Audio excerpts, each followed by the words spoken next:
Biscuit PBPIII মানে biscuit, এই biscuit I I এরকমটা বলছিল। তো যাই হোক, সবাই দোয়া করবেন যেন আমার বাবুটা ভালো থাকে, সুস্থ থাকে এবং তাড়াতাড়ি কথা বলতে শিখে। আর এখন সে রান্নাবাড়ি করছে। তো আজকের ব্লগটা এই পর্যন্তই ছিল। নতুন কোনো ব্লগ নিয়ে, নতুন কোনো ভিডিও নিয়ে কাল আবার আপনাদের সঙ্গে দেখা হবে।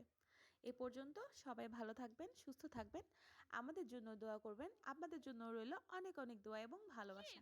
আর হ্যাঁ, যারা চ্যানেলটি সাবস্ক্রাইব করেননি তারা প্লিজ আমার চ্যানেলটি তাড়াতাড়ি সাবস্ক্রাইব করে ফেলুন। ভালো থাকবেন সবাই। আল্লাহ হাফেজ।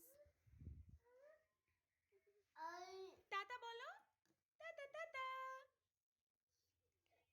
দেখতে পাবে না তো, মুখ দিয়ে বলো টাটা টাটা। আচ্ছা, সে টাটা দিচ্ছে আপনাদেরকে, কিন্তু হাত দিয়ে দিচ্ছে, মুখ দিয়ে না। আল্লাহ হাফেজ।